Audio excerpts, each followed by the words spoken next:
عايز اكلم جمهور الزمالك العزيز وانا واحد منهم، وعايز اقول لكم ان احنا انا واحد من الناس في حاله من الزهق والقرف من ليله امبارح بسبب خروج الزمالك من الدور قبل النهائي لكأس مصر على ايد بيراميدز في ماتش نقدر نقول انه كان في المتناول من الدقيقه 15 بمجرد طرد علي جبر.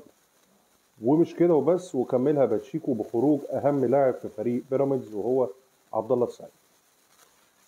اللي احنا شفناه للاسف ان شفنا فريق الزمالك اللي هو المفروض بيلعب 11 لاعب وكانه بيلعب ناقص لاعبين، يعني وكأن بيراميدز هو اللي متفوق كمان بلاعب. وده ليه؟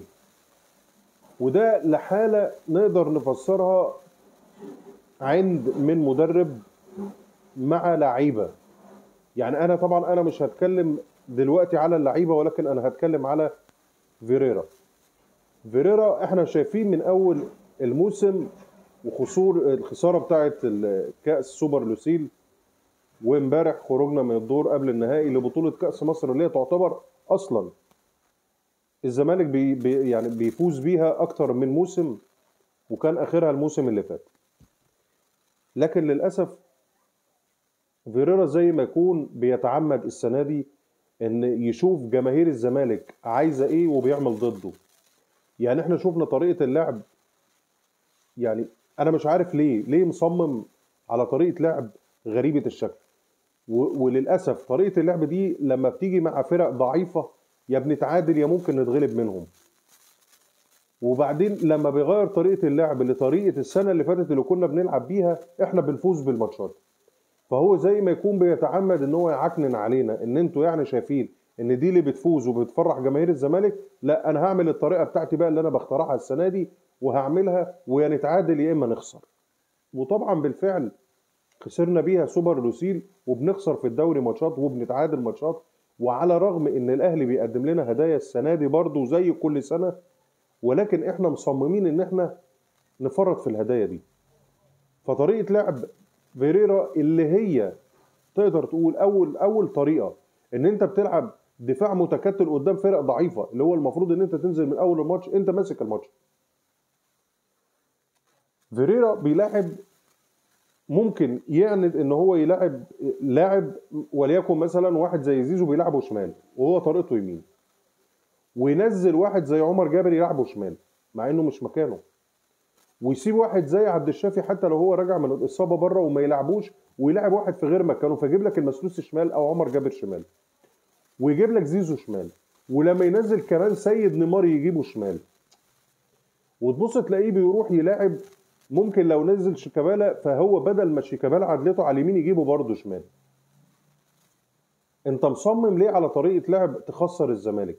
طب ما احنا ما نقول كده من البدايه، لو انت مصمم ان انت السنه دي ان انت تمشي من الزمالك وشايف ان مرتضى هيعمل لك مشاكل زي ما بيعمل مشاكل مع ناس قبل كده، سيب الزمالك وامشي. يعني ما تحرقش دمنا وتضيع لنا الدوري وتضيع لنا الكاس وتضيع لنا السوبر وتطلعنا الموسم. يعني احنا السنه اللي فاتت كسبنا دوري وكاس، انت السنه دي بتضيعهم. طب انت ليه؟ يعني انت ليه؟ ما تخليك واضح، احنا عارفين ان الاجانب واضحين، لما بيحب حد بيحب، بيكره. انت ليه اتعلمت الملاوعه؟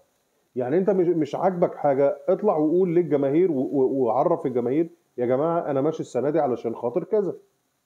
لكن اللي انا كمان ملاحظه ان انت الدنيا بدات تفك من الزمالك برحيل اسامه نبيه. وعلى فكره رحيل اسامه نبيه مش من دلوقتي، ده من بدري. من بدري برضو كان بيلوح ان هو عايز يمشي، ومع ذلك استمر برضو ماتش واثنين والتالت وصمم انه يمشي. واختتم الموضوع امبارح باحمد عبد المقصود، مشي هو كمان.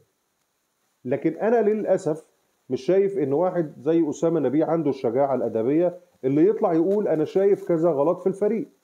فاذا ان انت يا اسامه يا نبيه ما تشاركش، ان انت كمان ضيعنا الكاس وهيضيع الدوري. يعني السنه دي ما تحسبوش ان هي زي السنين اللي فاتت، ان مثلا ممكن الزمالك يفوز وياخد الدوري والكلام ده كله. وبعدين نقطه تانية انا عايز اقول لكم عليها، الصفقات اللي احنا كنا بنموت نفسنا عليها زي عمرو السيسي وزي مصطفى شلبي، ان احنا يعني مرتضى حسسنا في الصفقه دي مع امير ابنه ان مصطفى شلبي مثلا هيبقى رونالدو التاني، كريستيانو رونالدو، مش ان هو مصطفى شلبي اللي هو زي احنا ما بنشوف.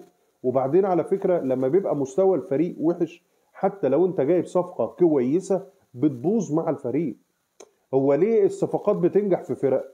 بتنجح في فرق لسبب ان انت بالفعل جاي في استقرار، جاي في فوز، جاي في فنيات عاليه، فاي حد جاي معاك هتنجح معاك، هينجح قوي كمان معاك. لكن انت دلوقتي انت جبت صفقه وصرفت عليها ملايين، وتلعب في الظروف اللي احنا بنشوفها، حتى لو كويسه هتبقى وحشه، وهنحكم عليها بالفشل، وهيبقى مصيرها ان هي تمشي. يعني احنا مثلا احنا شايفين ان عمر جابر ابن النادي. طيب اللي حصل ايه السنه دي من المستوى اللي احنا شايفينه وتغيير طريقه لعب فيريرا؟ ان عمر جابر كل الناس بتقول مش عايزينه. الوحيد اللي يعتبر واقف على رجليه واللي يعتبر مستواه ثابت وممكن يضيع في وسط العك اللي احنا بنشوفه نبيل عماد دونجا. يبقى اذا انت كل اللي بتعمله عوامل فشل حتى للصفقات الجديده. وافشل صفقه انا شايفها من وجهه نظري تمت للزمالك هو سامسون. لان على فكره اللعيبه الافارقه معروفين بقوه الالتحام والسرعه. سامسون لما بيستلم الكوره وبيجري انت بتحس ان رجليه متكتفه او عامل عمليتين ثلاثه في رجليه قبل ما يجي الزمالك. فعلا طريقه لعب واحد لسه بيتعلم الجري، مش ان ده لاعب احنا كنا متوقعين ان هو هيبقى هيرو. نيجي بقى للعيبه الزمالك. لعيبه الزمالك انا اعتقد ان في ناس يعني من قبل ما تلبس تيشيرت الزمالك انت كنت بتحلم ان انت في يوم من الايام هتيجي كده ويبقى شعار نادي الزمالك على بوابه الزمالك وتتصور صوره سيلفي. يعني تبقى واقف بظهرك لبوابه النادي وتاخد صوره سيلفي فتقول ان انا قدام بوابه نادي الزمالك. لا، انت النهارده على فكره فوق من الحلم. ده انت النهارده بتلبس تيشيرت الزمالك وبتركب باص الزمالك وبتمشي في طريق بطولات الزمالك وبتقبض من خزينة نادي الزمالك.